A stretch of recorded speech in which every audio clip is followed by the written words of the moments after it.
नए साल से पहले जम्मू कश्मीर में हाई अलर्ट घोषित कर दिया गया है। कई तरह की इंटेलिजेंस इनपुट सिक्योरिटी फोर्सेस के पास पहुंची हैं, जिसमें यह साफ होता है कि कहीं न कहीं पाकिस्तान एवं आईएसआई कोई बड़ी आतंकी घटना को अंजाम देने की कोशिश कर सकते हैं। इसीलिए जगह जगह नाकाबंदी कर दी गई है, चौकसी बढ़ा दी गई है। चाहे वो जितने भी संवेदनशील इलाके हों, रेलवे स्टेशन हो, बस स्टैंड के आसपास के इलाके हों, या रिलीजियस जो जगहें हैं, चाहे रघुनाथ मंदिर का इलाका हो, चाहे वो एंट्री पॉइंट या एग्जिट पॉइंट हो जम्मू के, सब जगह पे जो सिक्योरिटी फोर्सेस है, जो जम्मू कश्मीर पुलिस है, उन्होंने गाड़ियों की जो चेकिंग है वो तेज कर दी है। कोशिश यही है कि इस बात को यकीनी बनाना है कि कोई भी जो गैर सामाजिक तत्व है, एंटी नेशनल एलिमेंट है, वो जम्मू सिटी में दाखिल ना हो पाए। किसी तरह का विस्फोटक जो है वो जम्मू सिटी में दाखिल ना हो पाए। इसके लिए जम्मू कश्मीर पुलिस एवं जो बाकी जो सिक्योरिटी एजेंसीज हैं वो इस वक्त बिल्कुल ही अलर्ट मोड पे हैं। हाई अलर्ट जितने भी बॉर्डर के इलाके हैं वहां पे भी घोषित किया गया है,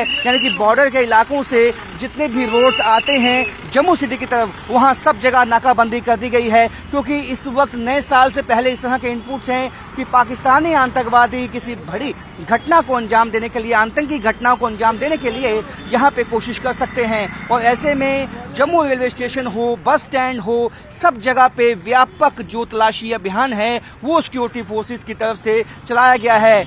इस कोशिश इस बात की है कि इस बात को सुनिश्चित बनाया जाए कि किसी भी तरह का अनटोवार्ड इंसिडेंट जो है वो पेश ना आ पाए। क्योंकि जिस वक्त लोग जो है नए साल के जश्न में डूबे होंगे, उसी वक्त जो एंटी नेशनल एलिमेंट्स हैं, जो आतंकी संगठन है, उनकी ये कोशिश हो सकती है कि किस तरह किसी बड़ी आतंकी घटना को अंजाम दे दिया जाए, ताकि जिसमें जान माल का नुकसान हो। लेकिन जम्मू कश्मीर पुलिस और बाकी सब एजेंसियां बहुत ही समन्वय के साथ लगी हुई हैं इस बात को यकीनी बनाने में कि ताकि लोगों की जो सिक्योरिटी है उसको सुनिश्चित बनाया जा सके। कैमरामैन चांद के साथ राजन वैद, न्यूज़ 18 जम्मू।